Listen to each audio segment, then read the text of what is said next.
नमस्कार, मैं योगेश राणा। साल 2016 में नरेंद्र सिंह नेगी ने टाइम्स ऑफ इंडिया से बातचीत में कहा था, अब वो आने वाले समय में राजनीति पर कोई गीत नहीं लिखेंगे।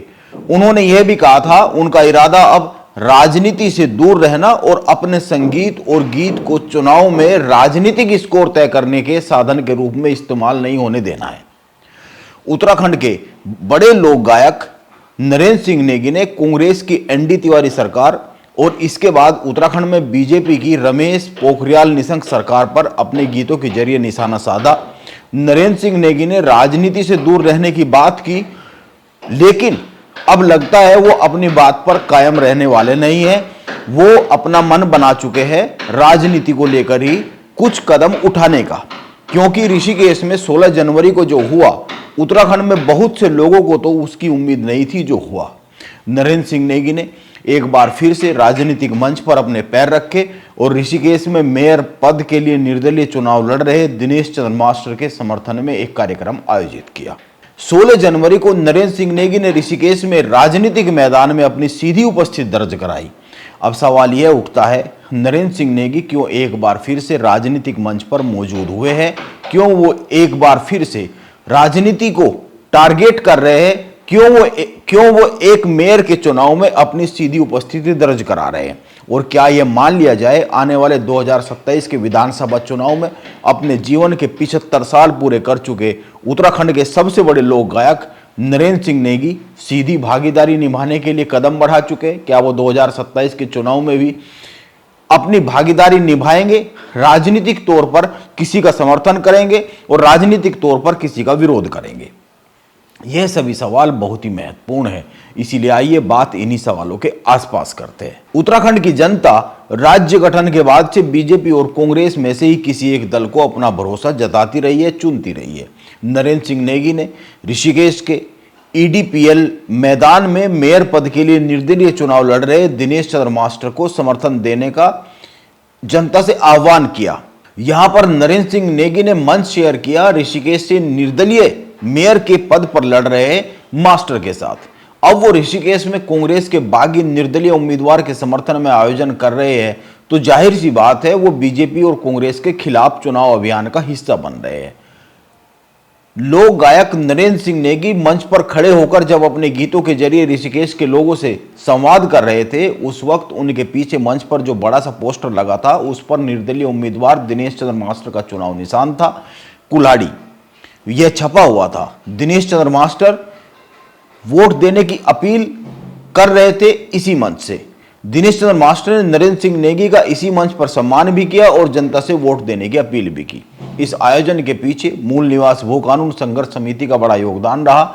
समिति के मोहिन डिबरी भी मंच पर मौजूद रहे। ऐसा नहीं है नरेंद्र सिंह नेगी मूल निवास भू कानून संघर्ष समिति के लिए पहली बार किसी अभियान का हिस्सा बन रहे हैं।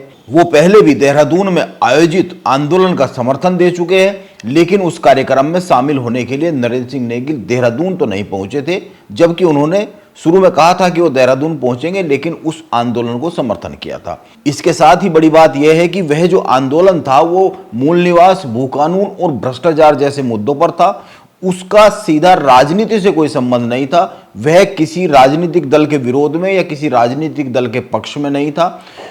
वो आंदोलन किसी राजनीतिक कैलकुलेशन के तहत नहीं था। लेकिन ऋषिकेश में जो कार्यक्रम हुआ वो सीधा सीधा बीजेपी के उम्मीदवार के विरोध में था। यह कार्यक्रम वैसे तो कांग्रेस के उम्मीदवार के विरोध में भी था, लेकिन ऋषिकेश मेयर का चुनाव सीधे सीधे बीजेपी नेता और कैबिनेट मंत्री प्रेमचंद अग्रवाल की प्रतिष्ठा से जुड़ गया है। वहां पर चुनाव निर्दलीय दिनेश चंद्र मास्टर और बीजेपी के उम्मीदवार शंभू पासवान के बीच में ही सीधा होता हुआ दिख रहा है। इसीलिए यह माना जाना चाहिए नरेंद्र सिंह नेगी का यह आयोजन बीजेपी के उम्मीदवार के विरोध में था। ऋषिकेश में दिनेश चंद्र मास्टर का समर्थन मोहित डिमरी और बॉबी पवार कर चुके हैं। ऋषिकेश में बीजेपी और कांग्रेस के जो मेयर पद के उम्मीदवार है मैदान में, वो बिहार और उत्तर प्रदेश मूल के निवासी है। ऋषिकेश में चुनाव पहाड़ी मूल के उम्मीदवार और गैर पहाड़ी मूल के उम्मीदवार के मुद्दे पर केंद्रित होता जा रहा है। इसी का समर्थन करने के लिए नरेंद्र सिंह नेगी और उनकी टीम ने ऋषिकेश में कार्यक्रम आयोजित किया दिनेश चंद्र मास्टर के समर्थन में। इसीलिए सवाल जन्म ले ही रहा है, नरेंद्र सिंह नेगी बीजेपी के विरोध में क्यों खड़े हो गए हैं, बीजेपी के उम्मीदवार के विरोध में क्यों खड़े हो गए हैं। ऋषिकेश में नरेंद्र सिंह नेगी के कार्यक्रम में भीड़ को देखकर यह कहा जा सकता है बीजेपी और कांग्रेस के रणनीतिकार जो है उत्तराखंड में, उनको पसीना आ ही गया होगा। हालांकि यह कहा नहीं जा सकता, यह जो भीड़ इकट्ठी हुई है इस कार्यक्रम 16 जनवरी को, यह वोट में भी कन्वर्ट होगी, क्योंकि अक्सर इस तरह के आयोजन में जुटी भीड़ वोट में कन्वर्ट नहीं होती है। इन सब बातों के साथ यह तो साफ हो जाता है कि नरेंद्र सिंह नेगी एक बार फिर से राजनीतिक मंच पर मौजूद हुए हैं। भले ही उन्होंने 2016 में कह दिया था वो राजनीतिक स्कोर तय करने के लिए एक साधन की तरह इस्तेमाल नहीं होने वाले हैं। आगे अब ऋषिकेश में 25 जनवरी को जो भी परिणाम आएगा उसके साथ नरेंद्र सिंह नेगी का नाम भी जरूर जुड़ जाएगा।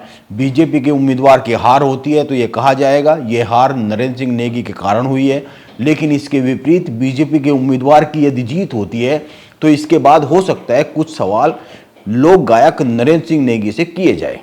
वैसे अभी ऋषिकेश में मुख्यमंत्री पुष्कर सिंह धामी की जनसभा या रोड शो होना बाकी है। अभी जो रोड शो हल्द्वानी और रुद्रपुर में हुआ है, जहां जहां भी रोड शो या उनकी जनसभाएं हो रही है वहां चुनावी माहौल बदलता हुआ दिख रहा है। अभी हल्द्वानी और रुद्रपुर से जिस तरह की सूचनाएं आ रही है वहां पर माहौल बदलता हुआ दिख रहा है। इसीलिए देखना यह होगा अभी आने वाले समय में, क्योंकि कई दिन बाकी है चुनाव प्रचार के, ऋषिकेश की राजनीतिक हवा किस दिशा में बहती है। नमस्कार, मैं योगेश राणा।